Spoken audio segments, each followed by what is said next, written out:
Welcome to The Funniest Thing. Yes. Where each week we share stories about how stepping out boldly always leads to better than expected outcomes. Thanks heavens it does. I'm Darrell. I'm Ed. And we're broadcasting live from beautiful downtown Van Nuys. Yeah. What is it? We don't have the... I'm waiting for the Heart of Screenland, but what is the tagline for Van Nuys? We forgot to say we're at CHOBO Studios. Yeah, right? Yeah, we are in beautiful CHOBO Studios. And, you know, now that we've graduated to the next level, we're, Unity Online Radio. If you've been listening to us on Unity Online Radio, Darrell and Ed did not get kicked off Unity Online Radio, but Unity Online Radio no longer exists as an entity. And we decided we love doing the show so much, we're going to figure out how to continue to do it. That's right. And we're doing it, and we're getting help from our listeners via Patreon. And we just want to thank some of our latest Patreon supporters. Thank you very much. Right. Thank you, Glenn Brewster, Michelle Marie, Ginger Malota. If you want to donate, go to patreon.com/funniest thing.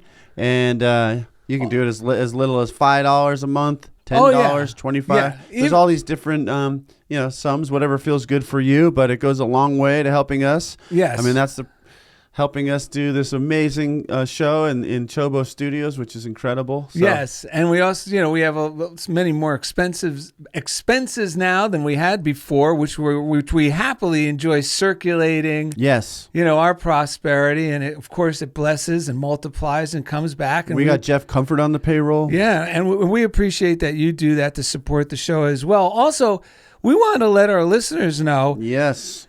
Excuse me, if you do enjoy listening to our show and you feel blessed by it, you could pass it on easily, share it with a friend. Also, if you love what the two of us share every week, feel free to pass our information on to your minister or, your local spiritual center, wherever you go. That's right. And let them know that we'd be happy to discuss making a visit and speaking there. 100%. And if you're ever in Culver City or you want to make a plan to come to Culver City every third Sunday, you can hear Darrell and Ed speak at Unity of the West Side. Well, not only here, you get to see us live in person. That's true. It's at 10 a.m. The free visuals. Yeah, and those of you who are out of town and never heard of Culver City, it's actually in Los Angeles. So if you ever end up coming to visit Disneyland or Universal Studios, there's one other playground you got to come see, and that's Darrell and Ed at Unity of the West Side. Correct. And if you want to do a podcast or some type of show,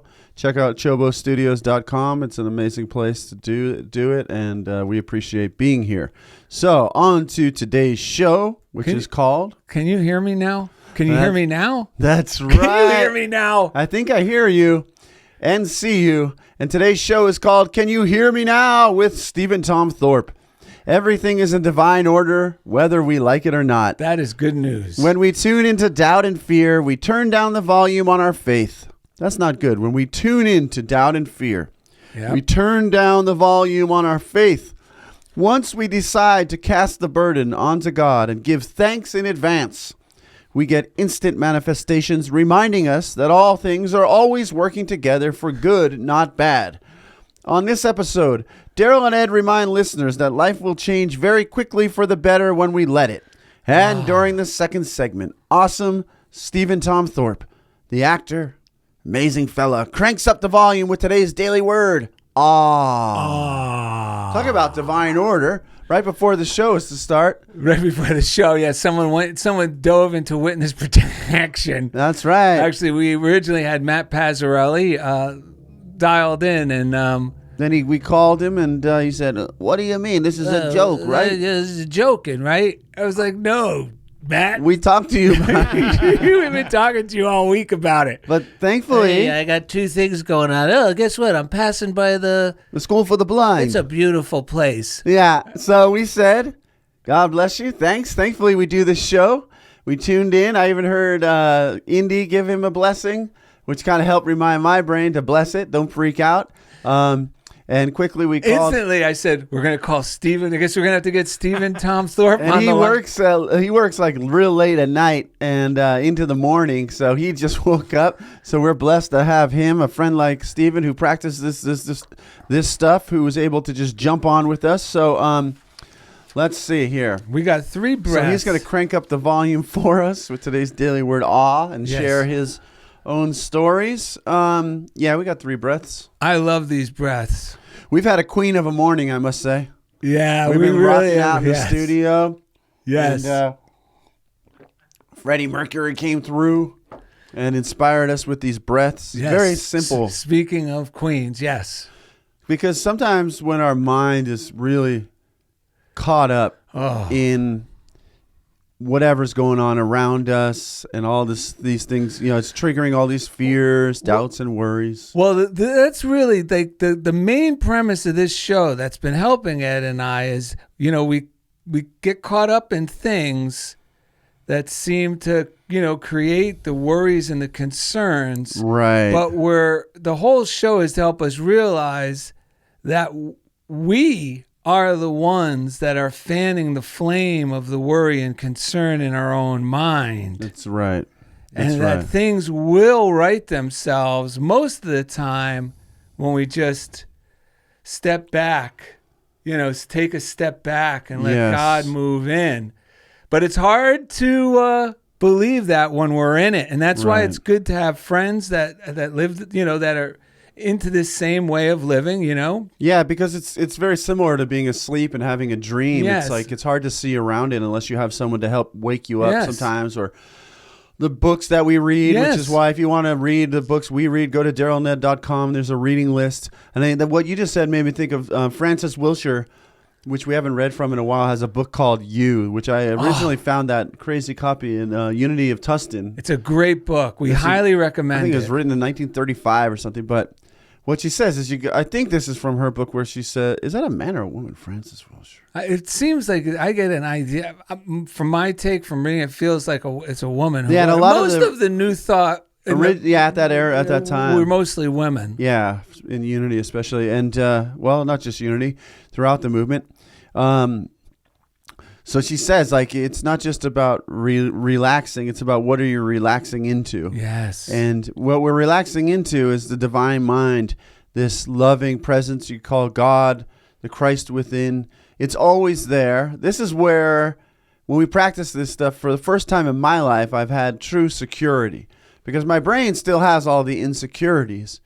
But I just know and practice relaxing into the one true place within me where the security actually bubbles up. And when that does, it actually brings peace to my mind. And it's good to know no matter what's going on, we can relax like we could be like a baby. Yes. Let and the know loving universe. Yeah, and know that everything's going to be okay. Yes. And I think this is what I've read, what Freddie Mercury had in mind with one of their Queen's famous songs. Yeah, most popular. Yes, definitely most popular song. It's an anthem played at every sports event. This is a big arena hit. But I think when Freddie Mercury had a little nerves, he was going to go on stage, he would look in the mirror. Yes. You can put your arms like you're cradling a little baby. Don't be shy, man. You are that baby. Your mind is that baby. Right. Yes, look at it. Look at that. If you go to the YouTube video, you'll see exactly what we mean. Excuse me. So let's take a breath to clear our mind here. God will rock me. It's hard to do 2 things at once. Okay. Yes, that's right. Here we go. God will rock me. God will rock me. And we really, I was talking to my friend Josh Austin. He's a fellow teacher up in Berkeley yesterday. And what we were really talking about is how when we're tired and we're worried and maybe we've been doing a lot, the temptation is to just keep doing. Especially when we think there's a problem. Yes, when we think there's we get tuned into the problem and these problems and we try to solve everything, and we might even get high like, I'm solving everything. I know. It's a weird feeling. Yeah. And that's not always good. But our show is called Can You Hear Me Now? Because it's really, are you tuning in to this greater awareness of solutions where there really is no problem? The definition, so Josh looked up the definition of problem in the dictionary for me. And listen, we highly recommend this because Ed and I are both very pleasantly surprised every time we look up the origin of words. That most words, their origin seems to be very spiritual or errs toward bringing the mind to a peaceful realization. Isn't that usually the case? It's phenomenal. And we forget because we think we know these words, we've heard them. We come to identify them by their connotation, not always by their definition. That's right. And that can get totally removed from the actual original meaning. Yes. You know? Like we've talked about, the word nice is actually like rooted in this word for like being ignorant or dumb. It's like playing dumb instead of being true to yourself. That's why we always go for kind, joyful instead of nice. Because we want to be courageous, we want to be bold, and we want to be loving. Yes. Nice comes from this place that it's been kind of forgotten where it started. So he looked up the definition of the word problem. Yes, this is great. And it's actually metaphysical truth here. It says a matter or situation regarded as unwelcome or harmful and needing to be dealt with and overcome. And what I like is that word regarded. Yes, that's the key. Because we get to choose how we regard it. Because Darrell's mentor would always say, that's great. I can't wait to see what good is going to happen from this. Yes. And I like Eric Butterworth, I believe it was, who said, don't look at it as a problem, look at it as a project that you're in. Because there's always going to be, quote, problems. If you're going to do anything, period, especially anything worthwhile, there's going to be things that come up. We're humans. It's all about this process. So yes, one of the keys is to disconnect my sense of self-worth just because these things are bubbling up. That doesn't mean I've done something wrong or I'm a bad person, I'm going to get punished. It just means something new. I'm being, called to like shine my light on something new and to trust that God is going to help unravel it, and that it's always turning out for the better, right? Yes. Yeah, that's what we said in the description. It's always the law, really, which some people, you could say the Lord, trust in the Lord, trust in the law, which is ever increasing good. Yes. These are principles that really, when we cooperate with them, it's always ever increasing good. We may not like the way it shows up in the moment, but it is always ever increasing good. Yeah, we've been using a line we got from a previous show just 2 weeks ago with Joe Hoare, the laughing yogi of the UK, where he said, best case scenario. Imagine the best case scenario. And that's kind of what Dugan would help me with by saying, I wonder what great thing's going to come of this. But that came from Bill Englehart, who's coming on our show in a couple weeks. Oh. Joe Hoare loved the quote that we read. Right. So look forward to hearing from Bill Englehart soon. We actually reached out to him, and that's why we love this show. When things inspire us, we reach out and we get to talk to these people. But I didn't want to interrupt. What were you saying? I was going to say, and that's the best thing about knowing the truth of it. It's not like if you told me, Darrell, you got to think of the best case scenario when I was 22 or right.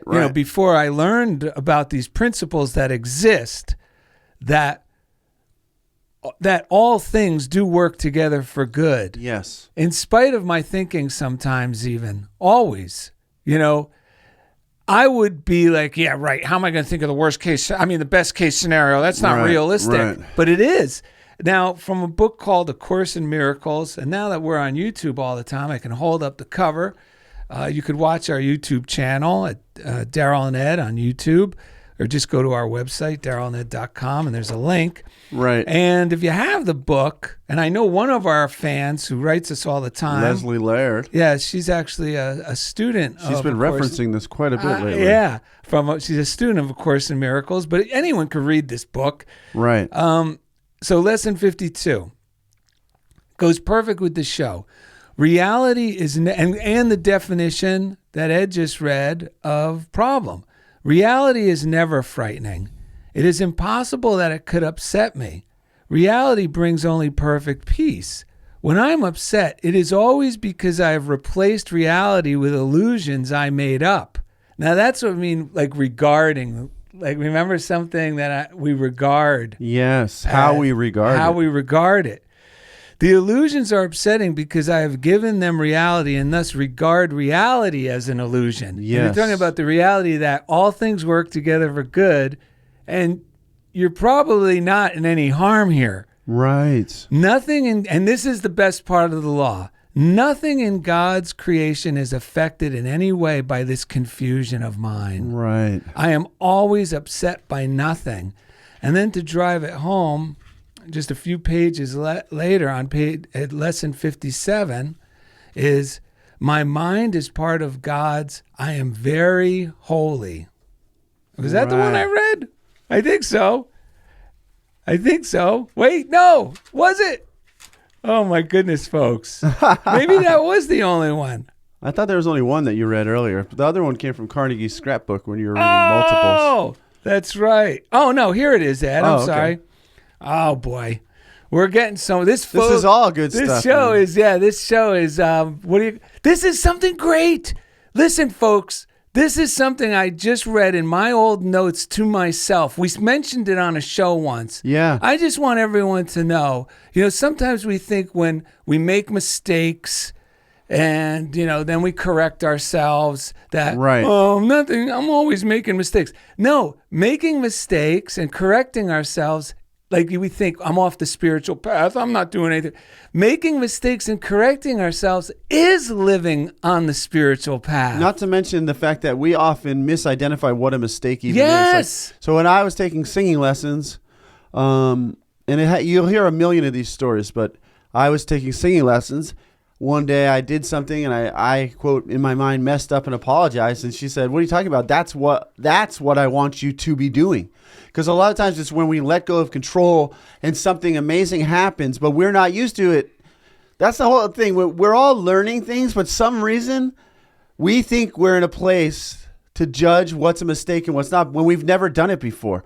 It's so amazing because this happens with music all the time. I've recorded a lot of music where someone makes a mistake, which turns out this happened with the Beatles. There's a million of these stories where someone makes a mistake, something, and they go, no, that's actually, we're doing it that way. That's so someone probably needed to hear what you just read from A Course in Miracles just as well. So the other reading is, I am never upset for the reason I think. And this goes along with that. I'm never upset for the reason I think because I'm constantly trying to justify my thoughts. Yes. I'm constantly trying to make them true. Yes. I make all things my enemies so that my anger is justified and my attacks are warranted. Yeah. I have not realized how much I have misused everything I see by assigning this role to it.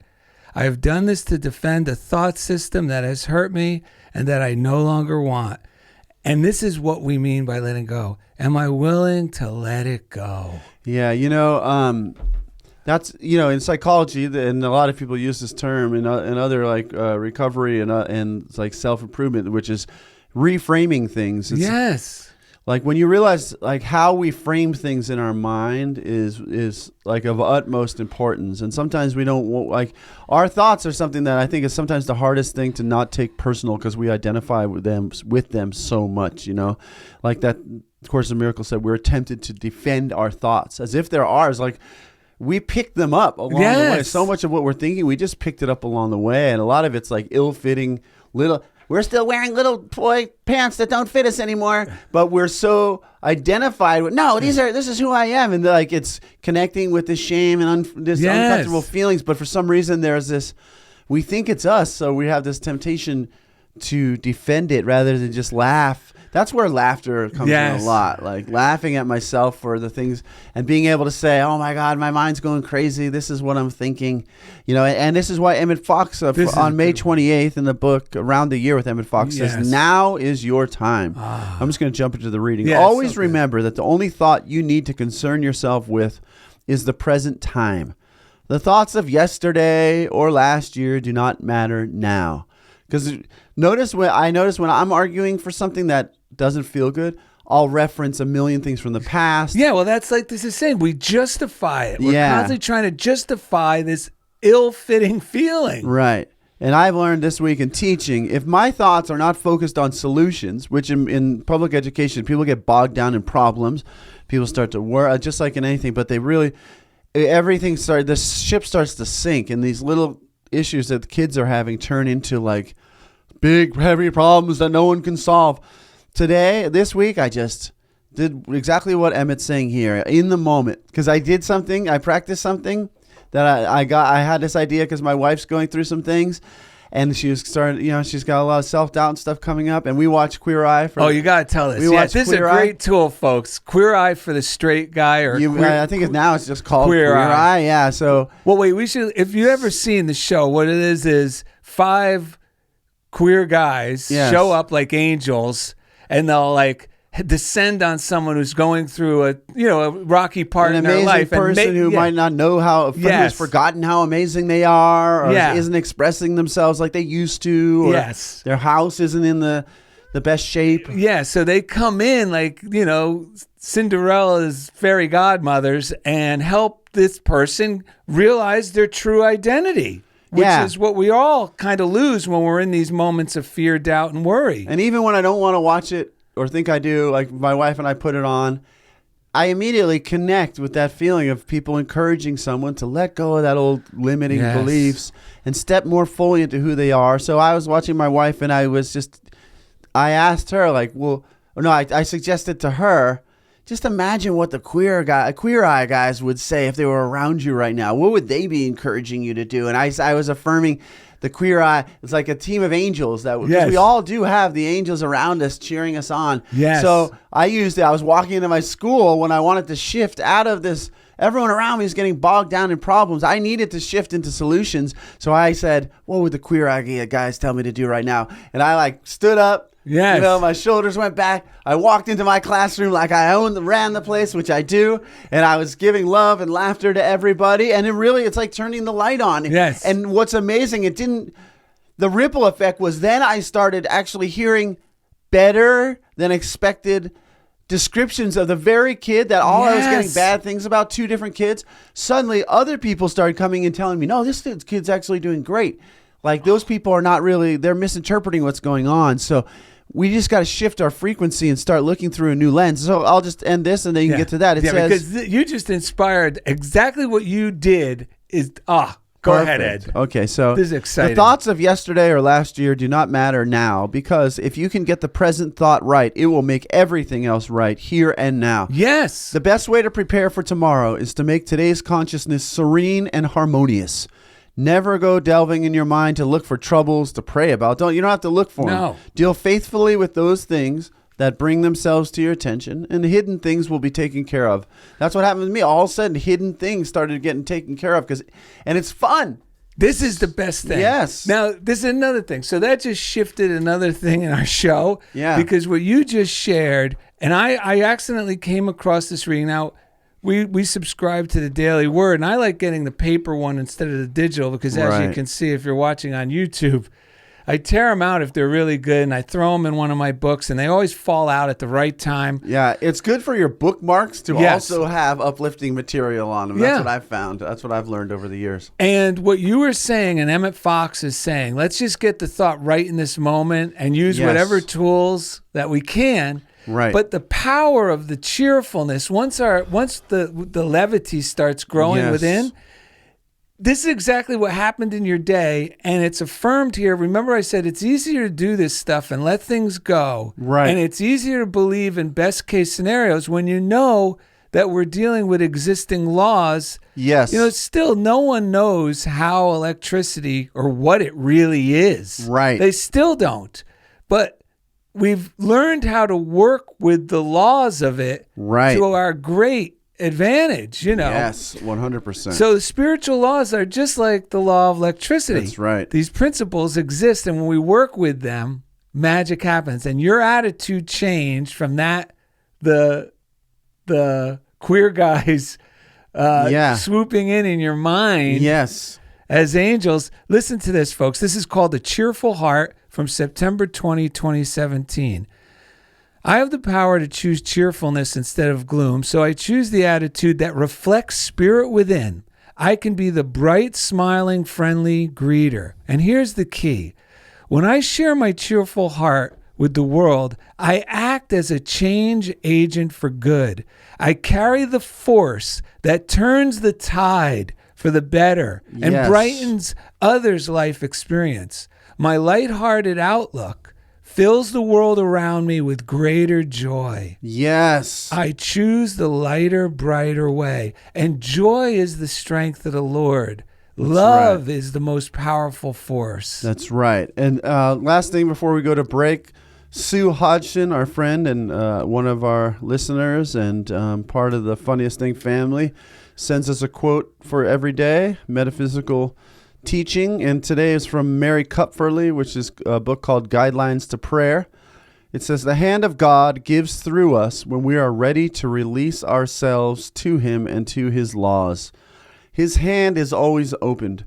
His hand is always outstretched. His hand is always ready. His hand always finds a way, a channel to work through, a door to enter through, if we will but trust, be obedient, and release." And that's what this show is really all about, because we can't hear what God's doing when we're too busy with our problem-oriented, fearful thinking. We just, that's what Josh and I were saying. A lot of times, the key is to do nothing, let go, relax until we get back in tune where we're hearing the truth of who we and everyone around us is. And then problems, they just, like, prayer changes things. Yes. They cease to exist. They turn into opportunities. And we're not just talking about something that you have to struggle to. We're talking about an uplifting burst of joy that blows your mind, like all the stories we share every week. And if you want to get Sue Hodgson's email, SHODGSON31@gmail.com, shodgson31@gmail.com. I know she loves sending them out. And coming up next, today's guest, awesome actor Steven Tom Thorpe, cranks up the volume with today's daily word, awe. So thank you for listening to Funniest Thing with Darrell and Ed. All right, everybody, welcome back to Funniest Thing with Darrell and Ed, live from CHOBO Studios. So happy to be here for today's show, which is called Can You Hear Me Now with actor Steven Tom Thorpe.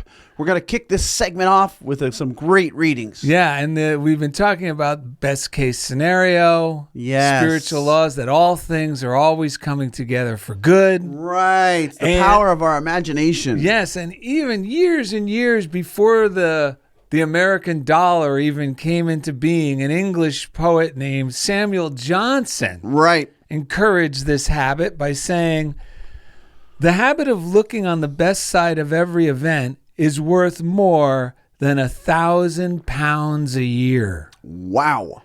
Yep. And to kick things, to drive these ideas home, this is from a book.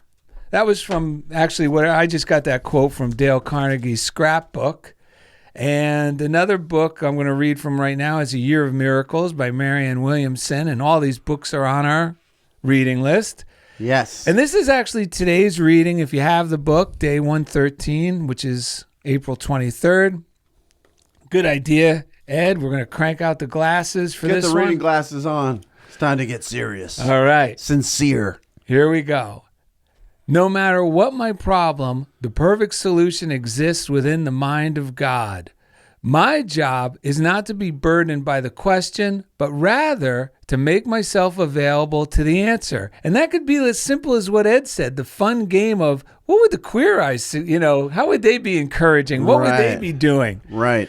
And it goes on to say, my worrying only delays the answer, reflecting my lack of faith that there is one.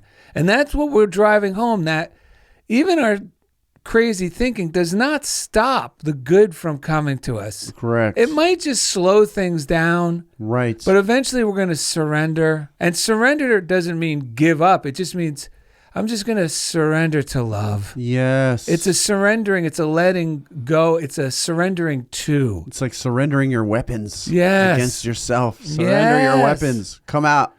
And That's God. Jesus is standing on the line. Ed, Surrender your weapons. The weapons are all these negative thoughts. Yeah. Stop hiding inside and come out into the sunlight. We have you surrounded with love. Come out. It's true. So on that note, here we go. Today I will be still, knowing every answer, every healing, and every solution is on its way. The universe is self-correcting. Yes. And I am a child of the universe. Miracles occur in response to every problem. I love that. Yes. Miracles occur in response to every problem. Yet it is my faith and compassion that bring them forth. May my mind be a conduit of love and faith that my problems may be solved, and they will be. Oh, dude, I got to throw this in from 365 Science of Mind from Ernest Holmes. He wants to say this is from today also. According to your faith, be it unto you. Matthew 9:29. The source of all things forever reveals itself as good. God is not only within me, he is around me and is in my experience at all times. The permanent good of God resides in every situation. When circumstances seem to hide reality, I let go and let God act for me. Deep within me is the answer to any question I might have. I let divine wisdom be my guide. As I turn from negativity and fear, my rightful place is shown to me. I declare new horizons will open for me. New ideas will flow to me, and a better world of joy and peace will be revealed. And something that I mentioned earlier off the air, which something that you can do also that helps you reframe, or maybe I was talking to Josh last night, but something that I heard when I was getting in that school for the Masters of Spiritual Psychology, Ron Holnick said this. There's a few things I got out of there that have been very helpful, and this is one of them. He said, switch the word serious, because a lot of times when we really want to put our focus on something or something has a great meaning, we say, oh, this is serious. And I got to be serious about this. But change that to sincere. Because I think for many of us that are loving people and sensitive people, we want to be sincere. Like that has so much more power. You can feel the difference. Serious is like my brain hurts and I'm going to stress out. Sincere is I want to put all my love and my heart and my joy and my whole self into this. So consider that. Switching the word serious for sincere. Ever since I started doing that, life has made a lot more sense to me. Okay, so let's take a time to thank our listeners. Yes. You can send us something. Where can they mail this to? Funniest Thing, P.O. Box 1312, Culver City, California, 90232. Or you could send us an email at darrellanded.com. Just hit the contact button. But we love getting mail. That's right. Or you can message us through the Funniest Thing fan page on Facebook. And you can go to patreon.com also to support the show /funniest thing, which we mentioned earlier. We have a great card here from Rachel Gallant. From New Hampshire. It says, I had just finished on September 15th, 2021, I had just finished a track workout. As I was walking back to my car, I saw this interesting bright green object in the grass. As I got closer to it, it looked to me like the face of an alien, and I laughed. I'm just going to hold this up for the people on YouTube. You can go watch this episode on YouTube and see what we're talking about there. It says, then shortly after, maybe a day, I was listening to your show, and your affirmation was, have no fear, you're not from around here. Something like that. And I really had to laugh because it made me think of the alien face I had found. Well, that is awesome. Rachel is awesome. She's been with us for a really long time, from the beginning. Excuse me. And we appreciate you. We can always feel the joy and the love that comes through everything you send to us. So, yeah. And she also has a book coming out called Wisdom on the Run, where she shares all these little coincidences, which we always recommend everyone do, connecting the dots. And so we keep getting our mind in the habit of seeing what's going right instead of always trying to see where things are going wrong. And that's the whole thing. That's the whole thing about the show today. Yeah. And her book, Wisdom on the Run, shares how on all her little runs, whatever little intention is going on in her head, right, she always seems to come across God reassuring her with something on the journey. Well, that's exactly what happened when I shimmied into my classroom after listening to the Queer Eye guys in my head. All of a sudden, This is the thing. You will get evidence. Yes. And it could be the smallest thing, but the thing is, the chord that it strikes in my mind or in your mind will let you, it will help you remember who you are, how loved you are, how supported you are. It's in you to know this. It's like, it reminds me of when Indy shared about the situation at work, and he went outside and he let go of the whole thing, and then he came back in, and as soon as he sat down, he got the email, and I'm sure it wouldn't have been as profound if he hadn't just taken the step on his part and released it. But because of that, am I right about that, Indy? Sorry, 100%. Yeah, I'm going to raise the level here. Yes, 100%. Yeah. Yeah, definitely. Yeah. I know you're a big believer. We love coming here because before the show, we always connect with Indy about all this stuff. Yeah, that's like the pre-game show. Yeah, it's like having George Martin from the Beatles, you know. Yes. Why don't we drop a little string? I don't know what he sounded like, but let's put some strings in there. Yeah, he's like a combination of George Martin and what was the name of the guy? Madden? What's his Tip O'Neill? No, not the Madden. John Madden? John Madden. John Madden? Yeah, it's Great like call. having your coach, John Madden as your coach, but with He's also the engineer and creative guys. Thank you so much. Yeah, a little creative designer in there as well. Oh, yes. So, again, check out our website, darrellanded.com. You can find everything. But nowadays, you can go to patreon.com/Darrell and Ed as well. There's a lot of great stuff out there. We want to thank the other chief engineer all the way out in, outside of Unity Village in Missouri. Yes. Man, this guy took a little fall this week, but he's doing great. Yes. Like the Angels must have carried him down. They knew he had to do a show for us to get it up on there for us. We're talking about Jeff Comfort, just so you all know, fell down his stairs this week, but miraculously, he's no breaks, nothing. Yeah, and he's doing much better than he first thought he was. That's right. He was as limp as never mind. I think him being limp because of how he passed out really helped him. Yeah, he passed out before. No broken bones or anything. No. But he's a funny guy, and he is also a dear friend of ours. Yes. He's on the Funniest Thing payroll these days because we couldn't keep. Yeah, we needed to bring. I always imagined if we moved on from Unity Online Radio that Jeff would come with us. So this really is a dream come true for us. Yes. So not only that, now we have two amazing engineers, but we want to thank the chief engineer, formerly of Unity Online Radio. His name's Jeff Comfort, and each week he takes us right into the comfort zone. Yeah. Shout out to Silent Unity, 800-NOW-PRAY, 800-669-7729. If you're having trouble hearing God now, call Silent Unity. They do still have an app, the letter U, the word pray. I know on Androids it was having a bit of an issue, Tom Thorpe told us, but you can type in your prayers. I did that this morning, actually, for my wife and her family and all that. And it's just a great way just to reaching out and calling, like Darrell often says, or even just typing the prayer. It puts me into an affirmative state of mind. That's why I'm so blessed that I have friends that will call me for affirmative prayer sometimes. They'll say, can you send me a prayer? Because in that process and the act of doing it, I am getting myself into the affirmative flow, and I start hearing the good. Mm-hmm. So call Silent Unity, 800-NOW-PRAY, 800-669-7729. I'll give a shout out to Message of Hope. They're over there at Unity. Our friend Chico, he's a wild man. All the deaf community. The blind. If they were the deaf community, they'd have a problem hearing us. But that's right, the blind. That's so funny. I'm like, I'm not going to say it wrong. But the blind community over there, they have the Message of Hope offers daily word in Braille. They also send it to institutions in Spanish. They'll send these things out to people who can really use it. So you can go to the Unity website. I have no idea what that is anymore, but you can support Message of Hope over there. Oh, it's outreach@unityonline.org.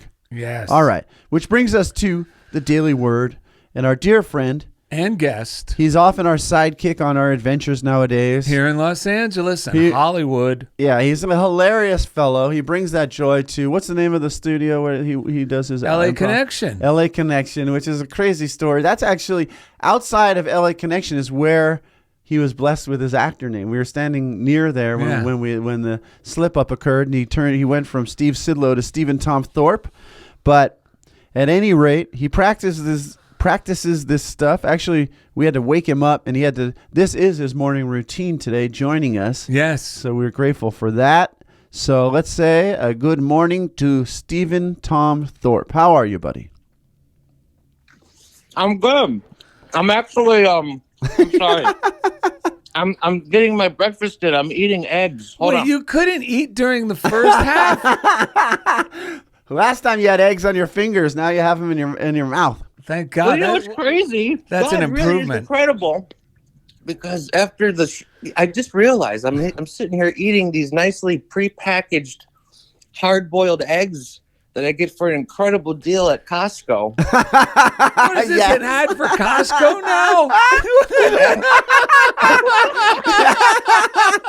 now? Okay, go on. No, but this all fell into my lap after doing the last show with you guys, where I said to all your listeners all over the world how I crack eggs and don't wash my fingers. Well, this is an improvement. So you made the switch, huh? I'm sure our listeners are grateful that you're growing spiritually. Yes. I just want to keep growing spiritually. Oh my gosh, the more I read these books in the morning that you guys suggest, and that were suggested from, the nuns here in Culver City as well. It's like I get more and more reassurance that the spiritual path really is like the main objective. Because, I would get bogged down or like, maybe I should be focusing on something else, like, something more important. But no, this is really the most important thing in my life because everything else falls into place. Yes, that's it right there. That's right. Yeah, I used to think that was like a kind of a nice little saying, if you take care of the spiritual stuff, everything else will take care of itself. But it really is the foundation of everything else. So. It's a fact. It's actually based in law, and and I love that it's a fact because it helps me calm down and go, wait a minute, like perfect example. I used to worry about my financial well-being. Right. When I first met Mike Dugan, I was 23. Right. And he explained to me about if you just focus, Darrell, on taking care of your inner life, remaining at peace, whatever it takes to keep your mind at peace, right, everything else will fall into place. And when I would be concerned about my finances, he would say, Darrell, money is not your problem. And what he meant, it clicked. Like what he meant is, he's right. It's peace of mind is the goal always. And with peace of mind, the money follows. Yes, it does. With faith in God and faith that all things work together for good, it always has fallen together for good for me. Right. Financially since then. But just knowing that when I start getting into something, it could be something good too, like even getting stuff together for an art show or teaching a class, even something virtuous. Yes. When I start, there's a point where the anxiety, even in a good, enthusiastic way, I know you've experienced, can start to come in and the tension, you're not realizing it because you're moving in that direction. I got to go, whoa. It's usually because I start getting hungry during the enthusiastic part, or you jump the shark. I'm getting carried away with it, and I gotta go, whoa. That's the time to stop and bring it back to peace. And a lot of the things I thought I needed to get done to make the class a success or whatever didn't need to be done. Right. And it really is the great neutralizer to just know that, no, the most important thing I could do is take a break and meditate. The most important thing I could do throughout my day is commit to the morning routine. Right. And doing this show, I look forward to this. Even yesterday, I was thinking about it. I go, oh, thank God I have that show to look forward to. Same. Because it gets me focused again on the spiritual, like you said, Steven. And I know, not only do I hope it's true and everything's going to fall into place. Right. I feel so good in the now, like Emmett Fox says in the reading, get your thoughts right now. Yeah. And our future is assured. Right. That's the best part of it all. Yes. This life is incredible. And another reassurance that really keeps me really believing and helping me to commit moving forward is what you guys brought up earlier about how all these roots or all these words are rooted in something spiritual or something loving, like what you said with problem and like the deeper meaning behind it. I mean, when I was hearing you guys bringing that up, I was reminded of a recent reading from Alan Cohen, where he brought up the in A Deep Breath of Life, which I read every morning with you guys. Well, not with you guys, but like during my morning routine, I like to read a Deep Breath of Life. And but he brought up about crisis. The Chinese, there's two Chinese symbols that make the word crisis. One is danger, and the other is opportunity. Yeah, and it goes along with like, how do we regard, things going on, in our lives? We could treat it as a crisis and go, "Oh my gosh, this is the end of everything," and okay, I might as well give up and make these, make decisions and act in ways out of fear or worry or doubt and self-protection. Or I could choose the loving way. Yes. Choose the faithful way. Right. Yeah. And so, go ahead. No, I was just saying, that's the thing. You're making me realize that's the one thing I miss by not having Dugan around, because I know what he would say, but there was something about calling him with like, "Oh, this is happening. I got to now spend all this money for this unforeseen thing, which happened recently." And I would be telling Mike, and the first word out of his mouth was like, "Tony the Tiger. That's great." Yeah. Like, it would shock me. Right. You know what I mean? Like, shock me out of my first. Right. And then while I was like confused, he'd hit me with the next punch, which was, "What wonderful things are going to come of this?" And then I'd go, "Really?" He goes, "Darrell." Yes. And he would remind me, "Look at your life so far." Yes. All the seemingly negative things, when you were willing to just go, "Oh, I wonder what wonderful things to come. Look at how they all turned out." Right. And then I have to say this to Mike, "You're right." That's right. Half-heartedly, "You're right." But then that gets my mind to start moving in that, seeing a crisis as an opportunity. Yeah. And it doesn't mean it's an opportunity that I got to start working hard at. No, as an opportunity opening up for us. Yes. Yes. Not an opportunity I got to seize. No, Right. It's an opportunity opening up for us. Right. Yes. And boy, man, am I grateful to have you guys in my life. You guys are mentioning how we're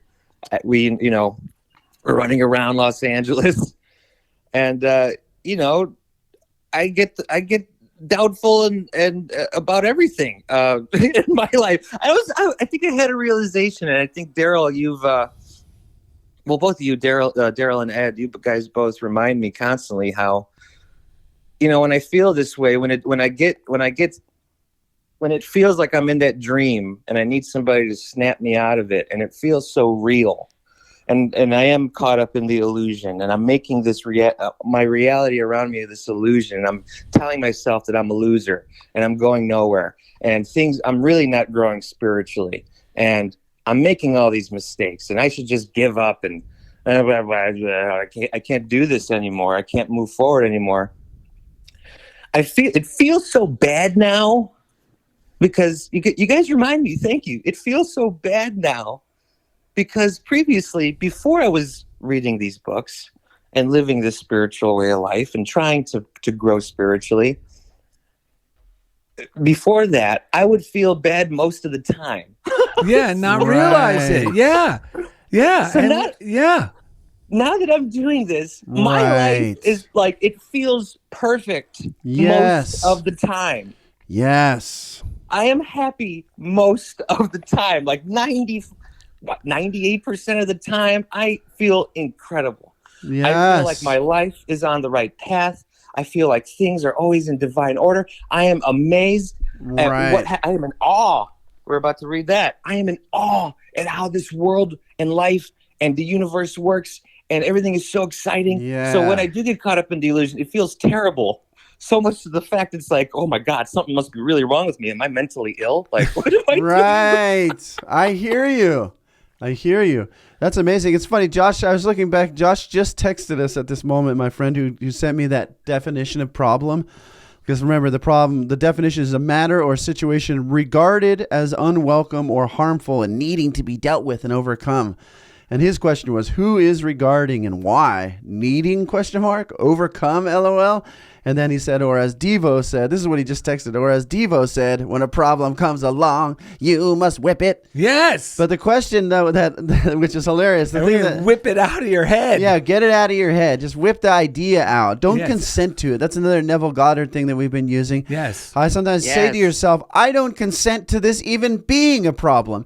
Not only like I don't consent to this that I have to shut down or I need to be afraid, but lately I have to say to myself, I don't even consent to this being a problem. Like having I don't care how long, I don't consent to the fact, oh, this has been going on so long, I can't change it. I don't consent to that either. It's about not consenting. And the other thing he said, who is regarding and why? And it reminds me of our last episode we read from, I think it was Ernest Holmes. It was someone who said, like, it's not so much, it might have been Engelhart. I don't know who it was, but he said, it's not so much about doing more, it's about being more. It's about realizing that we already are more. It's like recognizing that the who that we thought we were oh my God. is not accurate. You know, the good news about doing this, Sean, we could expand a little bit longer than usual because we're under big constraints. But Ed actually helped me this week remembering who I am. Right. And what it was I was drafting a letter to an Italian. There's an Italian-American museum here. I was just reintroducing myself to somebody. Right. And she's the president of this museum, you know, and I had forgotten who I was, you know, because I wanted to see about the opportunity for me to share some, it was the unexpected perks of being Italian-American in Los Angeles. Right. Just when people heard my last name and when you're Italian, all of a sudden that would seem to open up doors where there were no doors, you know, and I would just walk through them because of these teachings. Right. So in the past, I had actually, 12 years ago, I actually did a review of her book. This was before this museum was even a thing. Right. And an interview with her for iItaly magazine. Right. And then I just saw her recently with our guest, Steven Tom Thorpe, at the a big red carpet event for Italian. What was the title of it, Steve? Filming Italy, Los Angeles. Yes, and we met a couple of celebrities, you know, Italian, the people who produced the Green Book and some actors, you know, of the movies. And I bumped into her again, the director of the museum. Right. So I thought, oh, this is perfect. Let me introduce, you know, I could do these stories at the museum. It'd be perfect. And a lot of the stories are in the book, What If Godzilla Just Wanted a Hug? So as I started drafting the letter, it's funny how you start to forget who you are. Right. And now I feel like, oh, I got to ask, oh, more porridge, please. Right. You're begging, beseeching almost. Yeah. So Ed... I mean, it wasn't that bad, but it is. It's because I'm not fully myself. Right. I forget who I am. So Ed came right after the letter was drafted. And this is another thing. Let other people that you trust, you know, when you're doing stuff like this, have a look at it. Right. So Ed looks like, wait a minute, you don't need this. You don't need this. You're the, you know, remember, what'd you say? You said, for God's sakes, you're the professional. You've done this. And he reminded me, I've done things like this throughout the United States at other Italian halls. Right. He goes, you don't need to. What are your thoughts on this? Just tell her what you have to offer her. Right. I sent the email. Now, the lady we found out the director was in New York, and there was a little hesitation. I'm like, well, she's not in the office. Maybe I shouldn't send it. And Steven Tom Thorpe says, no, just send it. And I go, yes. You know, she might be bored at the airport. You know, sure. You know, looking at her phone. Within an hour, I get an email back from the events person, like her assistant at the museum said, Mariana sent me this. She wanted me to get more details about it. You know, it was very enthusiastic. Right. But the thing is, what you brought up, and in these situations, the key part is what you just said from that reading. I think it was Engelhart. I'm remembering it now. Right. Yes, that's what it was. We forget we already are that. And we don't need to put on like, oh, I don't want to overstep boundaries. It doesn't mean be bombastic. It just means with a joyful confidence. But we sometimes need friends to help us remember that's correct who we really are. That is 100% correct. And believe me, if we hem and haw and actually downplay ourselves too much, we actually make more work for the person we're trying to get an answer. We're like asking them, oh, what you want like to be like part of our team to brainstorm the project, or, you know, we don't realize that we're opening the door for more stress. Whereas if we just get to the point and be confident about our idea, it's an easy yes or no, or it's an easy, where can we do with this? Oftentimes when we think, I'm just being humble, we're actually making more work for the person that we're dealing with. Yeah, and one more key thing. Molly Barnes, we mentioned her before. She's a big curator and gallery director, big in the art world. Right. She even said to me and Steven, I don't know, where you might have been there in her living room that day, and she said, you know, when people ask you, you know, are you an artist? Are you a musician? Oh, yeah, I was there. Yeah, and we start going, well, yeah. She goes, don't ever do that. Yeah. She goes, because that makes the person who asked you feel bad. Yeah. She said no one wants to hear that. No one wants to hear that. It brings them down. Yeah. Just say the truth. Yeah, there's a lot. Yes, I I'm a guarantee musician. Yes, I'm an artist. There's a lot less. Yes, I'm an actor. Yes, there's a lot less talented people than you in whatever field you are who boldly proclaim how great they are. Trust me. So give yourself license to just own it and claim it. All right, Steven Tom Thorpe, jump into the daily word for us now, would you? You got it. Tuesday, or this is from Tuesday, March 22nd, 2022. Awe. I am on an awe-filled journey. It may be easy to be in awe.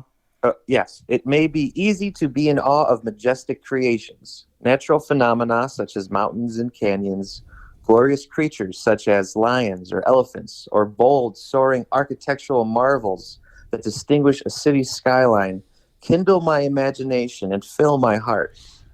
Today I discover other awesome findings that may have escaped my notice. I pause to appreciate the intricate pattern on a butterfly's translucent wings, or the softness and muted colors of a flower's petals. I listen to the rainfall and smell the sweetness of the freshly cleansed air. The world feels new to me as I bring my full attention to its wonders, large and small.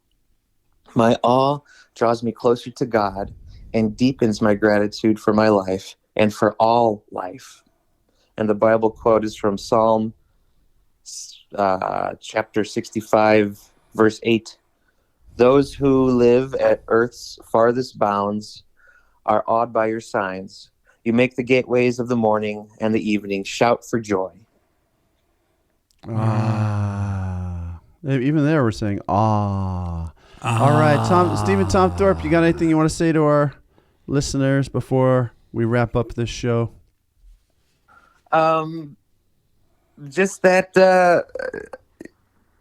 like when you decide, when I decided to, I'm so glad I decided to jump on this spiritual journey, because like I mentioned earlier, everything does get filled with awe. Everything. Right. Large and small. Yeah. And it's awesome. It is awesome. That's what it's all about. Wow, awesome. Yes. Well, speaking nice of part. awesome, take a listen to this, Steven Tom Thorpe. We found this story in the archives of the local Improv newsletter. Ooh. Steven Tom Thorpe looked sad one day. Darrell and Ed asked him, "What's wrong?" Steven replied, Last night's performance was a dud. They hated it. Darrell and Ed asked, "Well, what was it?" Steven replied, We read the Oxford Dictionary cover to cover. Darrell and Ed were quite perplexed. "What were you thinking?" Steven sheepishly replied, It was a play on words. Oh, who's coming? Oh, my God. Freddie Mercury. We were talking about you in the beginning of this episode. Yeah, man. Hey, Hello, guys. I forgot the accent that you had, buddy. Oh, well, things change. You were born in what, Tanzania or something? That's correct. All right. So what do you have? A song that maybe the lyrics were changed over time? Yes, these were the original lyrics I would sing to myself to get myself feeling, to remembering who I was before I'd go out and strut on stage. Oh, yeah. So we sing along to take this out? You ready? Yeah. Ready to sing? I'm ready, guys. All right. Let's go. I was just a skinny lad, never knew no good from bad, but I knew love before I left my nursery. Left alone with daily word and the sermons that I heard. Hey, big Jesus, you made a good boy out of me. Yeah. Visit DarrellandEd.com. Steven Tom Thorpe, we love you. To find easy links to everything we do. CHOBOstudios.com. Jeff Comfort, we love you too. And as always, thank you for being a part of Funniest Thing with Darrell and Ed. Oh, you gonna take me home tonight. Oh, beside that holy light. Oh, you gonna give me all you got. I'm singing, God, you make the rockin' world go round. Woo!